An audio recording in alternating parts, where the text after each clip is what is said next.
Hey guys, what is up? Raymage here doing another World of Tanks 360 review. Today guys, we're going to go ahead and kick off the Soviet medium line, and we're going to start at Tier 5 with the Russian T-34. This is an impressive tank. I wasn't really sure if I was going to like it.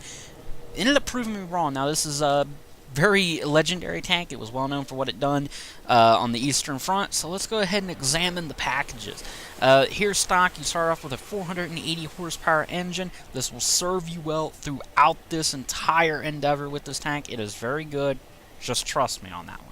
76mm L11, 10 rounds a minute, 68 millimeters of penetration, 110 damage, 0.5 to 0.51 accuracy. If you have used the A20, which I'm sure you have, you are very familiar with this gun. Bit underwhelming stock. 37 degrees for your traverse speed, and you start off with 45 millimeters of armor all around, front, side, and back for your turret, and you will get 40 degrees of traverse speed and 240 millimeters of, 240 meters of view range. Basically, stock, this tank is blind as a bat. You damn sure want to get it upgraded. So here, with the second upgrade, you will get same engine. Like I said, that will serve you well. That is all you should care about. You're good to go.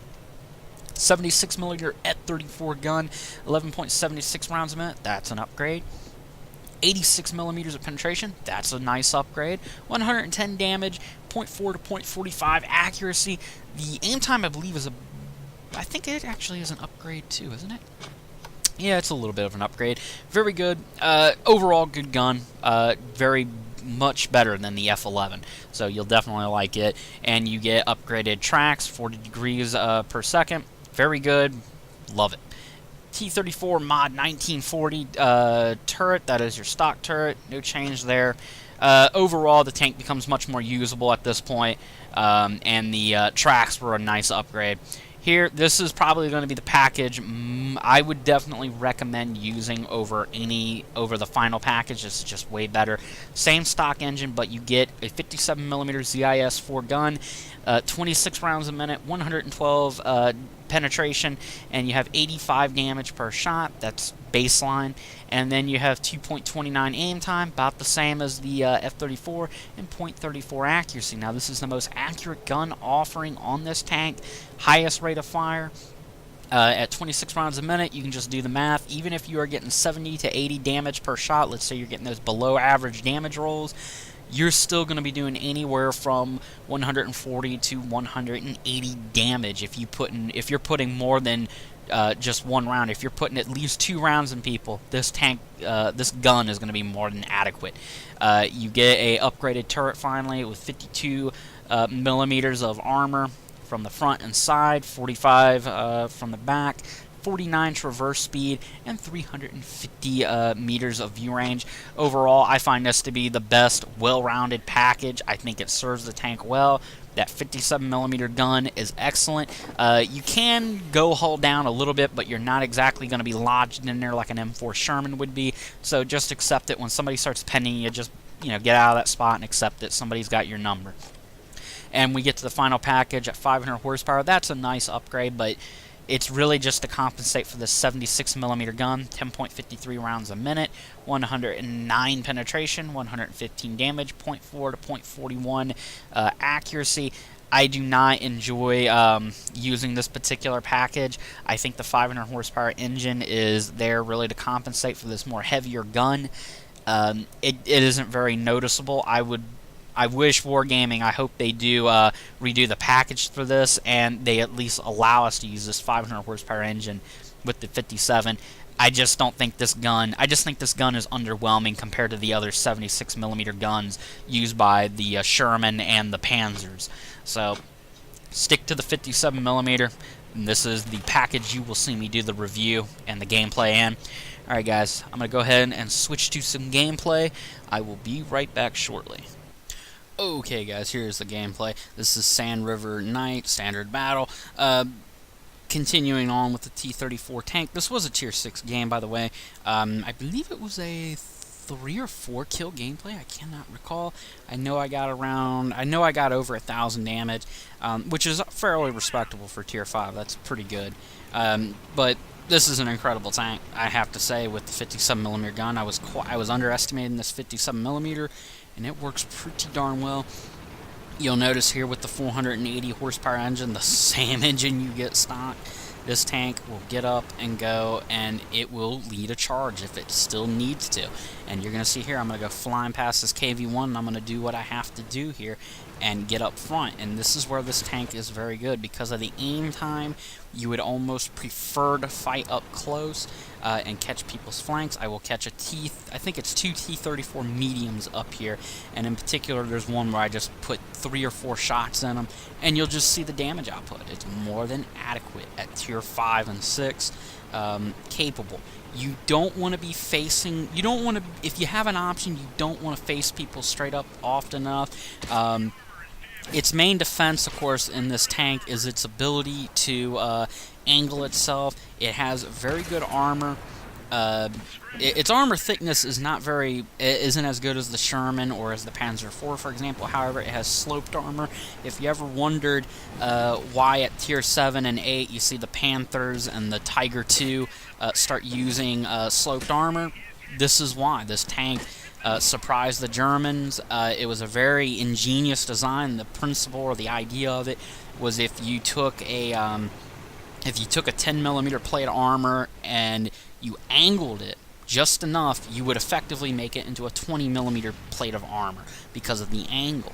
And that's the point of this. So this tank has angled armor, and because if you can angle yourself properly, you can bounce shots reliably. Your only real threat you got to be careful of in this tank is that the M4 Sherman. When it goes hull down, it can be a downright nightmare to fight against in this tank. And you'll see here, this is the aim time coming into play. I took a shot. Su-85 backed up. I couldn't really hit him. This jerk off in the M4 in spawn is hiding, and I had to back up. I had no choice but to back up, or else I was going to get destroyed. So here I go ahead and I get behind the hill wisely, and I'm taking aim right now. Aim time wasn't a factor there, but I took plenty of shots, and you see here I can just pile on the damage. Just watch me. Just keep putting shot after shot in people. Like I said, even if you're getting 80 damage a shot, you put 2 in people, that's roughly 160 damage each time you pull the trigger, and that's assuming you're getting a below average damage rolls. Very effective. You're going to see here the effectiveness of the armor. You can get lucky in it. This enemy T-34, he ends up angling himself, not because he was intentionally doing it, but I think he was trying to get away more than anything, and me and this VK-30 pound him. And his armor was able to save him from 1 or 2 of my shots. He ended up bouncing 2 of them, I believe. And you'll see it here. Is it this one? You'll see him bounce 1 here in a moment. It should be this next shot where he bounces. Yeah, there's a bounce. Is this a bounce? Let me see. I think there's 1 more he gets. Nope, no more bounces. He got 1 bounce. The armor, the point is the armor can save you if you need it to. It's effective. You still don't want to be engaging people often straight up. You would rather have help. You can see here you can get above average damage rolls with it. It does happen, so don't assume you're not going to hit for 100 damage. It's doable. And you see it's reasonably accurate. You can hit long range targets if you have to. It's going to be the aim time that drags this gun down. So I feel like with this tank, it is almost mandatory to have the advanced gun lane drive. You're going to want it to reduce your aim time. I do not have any particular modifications on this tank, but I will say this. As I go up this line, I may consider coming back and getting this tank because I feel like it is that good. It is very competitive with the Sherman. It is competitive with the Panzer III-4 and the Panzer IV. It's effective. The only thing that hurts it is I kind of wish we could still use that 500 horsepower engine. It isn't really noticeable, the speed I feel, when I had that configuration or that package equipped. And I think that was the weight of the 76, but I feel like if we had had that on here, I wonder how big of a difference it would have made on this tank. Overall, it's a good tank. It is a rate-of-fire flanking tank. It's a hard counter to the M4 Sherman. It's a jack-of-all-trades kind of tank, but you got to be careful with the gun depression. It will come back and bite you in the ass on occasion. You'll notice here I am very smart. I don't want to engage this Hellcat. You just got to be cautious, and you're always cautious in a tier 5 when you're going up against a tier 6 tank, and I am not too eager to test that Hellcat. He does come back for me and try to kill me, but my teammates bail me out. This is an effective tank, guys. Don't sleep on it. It's very capable. That 57mm is a wood chipper. You will chop people down to size very quickly. Excellent. Excellent tank. Definitely one of the must-keeps. I would recommend, obviously, as I was talking about, gun lane drive, you're going to want coated optics to compensate for the slight lack of view range compared to the Sherman. Very good tank. I don't know if you would want to put a gun rammer on this thing because of the quick rate of fire that 57mm has. You could if you wanted to. It's up to you. Some of you might find better use out of other modifications to this tank than the gun rammer. Gonna go ahead and I will end this gameplay, guys. I will catch you guys later. Hopefully I will have the T-34 85 ready for review very shortly. Anyways, guys, catch you guys later. Peace out.